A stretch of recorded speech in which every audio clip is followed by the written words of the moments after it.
Good morning. आज हम लोग जैव प्रक्रिया के अंतर्गत नया टॉपिक पौधों में परिवहन ट्रांसपोर्टेशन इन प्लांट्स के बारे में अध्ययन करेंगे। पिछले क्लास में हम लोगों ने ब्लड सर्कुलेशन के बारे में अध्ययन किया।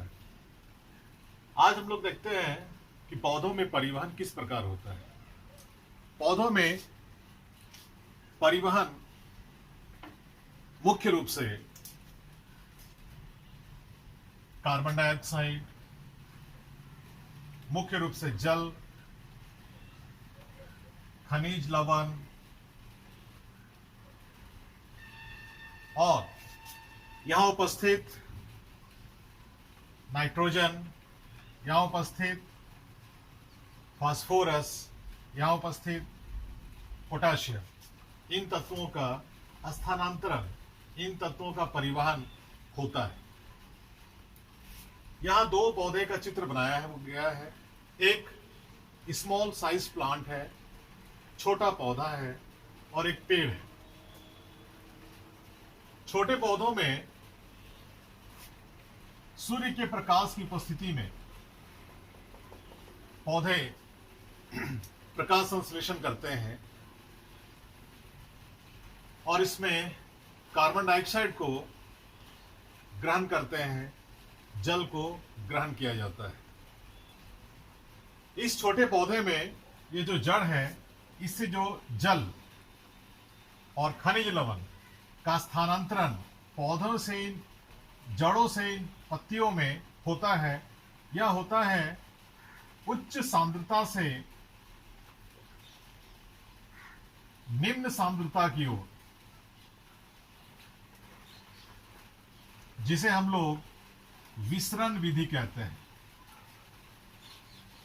तो छोटे पौधों में विसरण विधि द्वारा पदार्थों का परिवहन होता है। नेक्स्ट, हमारे ये जो ट्री है, इसमें परिवहन किस प्रकार होता है।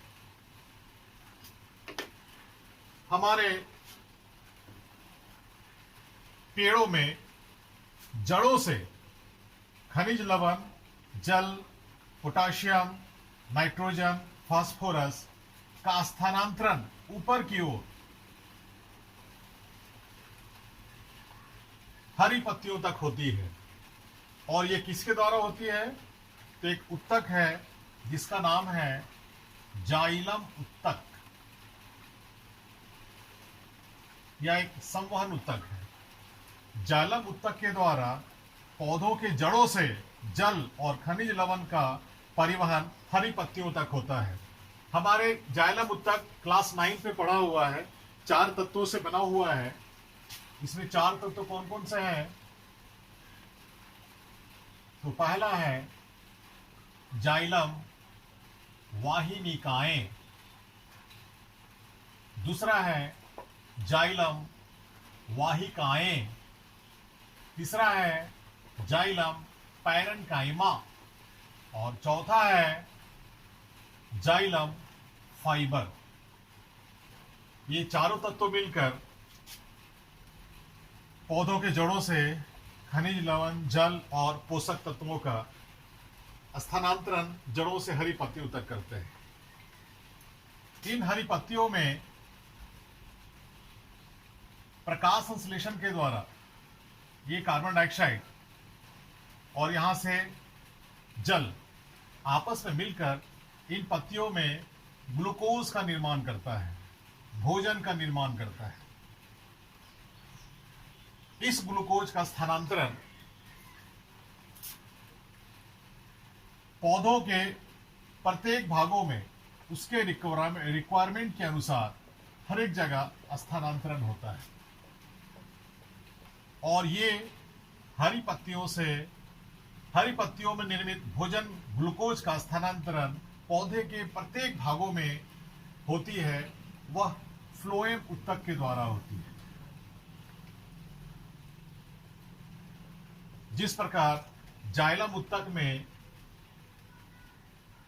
4 तत्व हैं, ठीक उसी प्रकार हमारे फ्लोएम में भी 4 तत्व हैं।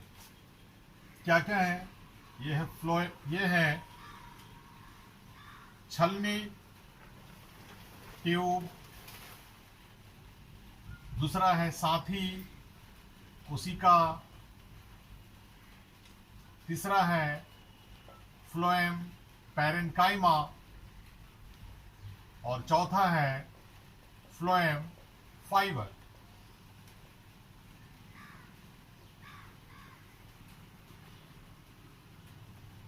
तो हरे पत्तियों में निर्मित ग्लूकोज का स्थानांतरण पौधे के विभिन्न भागों में फ्लोएम ऊतक के द्वारा होती है और जड़ से खनिज लवण और जल का स्थानांतरण हरी पत्तियों तक जालम ऊतक के द्वारा होती है। ये जालम ऊतक भी 4 भागों में बटी है। अब हम लोग इसको अच्छा से समझते हैं। हमारे घरों में जो हमारे गार्जियन है, हमारे पिताजी हैं, मार्केट से बहुत सारे सामानों को खरीदकर, चाहे वो दाल हो, चावल हो, सब्जी हो, उस सारों को लाकर एक स्टोर रूम, रसोई घर में रख देते हैं। ये जो पौधों का जो रसोई घर है वो हरी पत्ती कहलाता है। तो हमारे पिताजी मार्केट से गए, सारा सामान को लाकर किचन में रख दिए और अब किचन में हमारी जो माँ है वो खाना बनाती है और खाना बनाने के बाद अपने बच्चों को उसके आवश्यकता अनुसार भोजन का वितरण करती है। ठीक उसी प्रकार ये सारी जो चीजें हैं ये पत्तियों तक लाया जाता है जालम ऊतक के द्वारा, और पौधे का जो रसोई घर है, ये जो हरी पत्ती है, यहाँ पे भोजन ग्लूकोज बनता है और इस ग्लूकोज का स्थानांतरण फ्लोएम ऊतक के द्वारा पौधे के सभी भागों में होती है। तो अगर पूछा जाए what is the function of xylem tissue, what is the function of phloem tissue, तो हम लोग ऐसा कभी नहीं कहेंगे कि xylem tissue means function of father,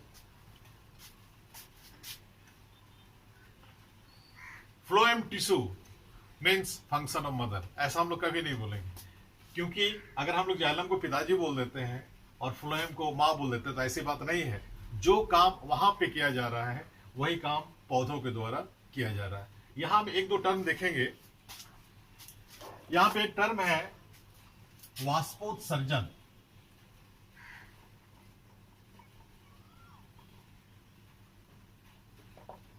transpiration, जैसा नाम से है, पौधे के पत्तियों से जल वाष्प का उत्सर्जन किया जाता है। तो यह भी एक परिवहन हो रही है, क्योंकि हरी पत्तियों में छोटे छोटे छिद्र होते हैं जिसे रंध्र कहा जाता है। तो रंध्र के द्वारा ही पौधों में वाष्पोत्सर्जन होती है। दूसरा प्रक्रिया हम लोग देखेंगे वो है रसारोहण। यह कैसी प्रक्रिया है? यह एक ऐसी प्रक्रिया है जिसमें जल और खनिज लवण का स्थानांतरण ऊपर की ओर किया जाता है। जल तथा खनिज लवण का स्थानांतरण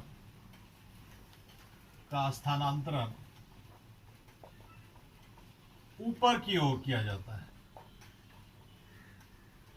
ये दो टर्म हम लोग देखेंगे, वाष्पोत्सर्जन और रसारोहण, transpiration and ascent of sap. So this is all about transpiration in plants.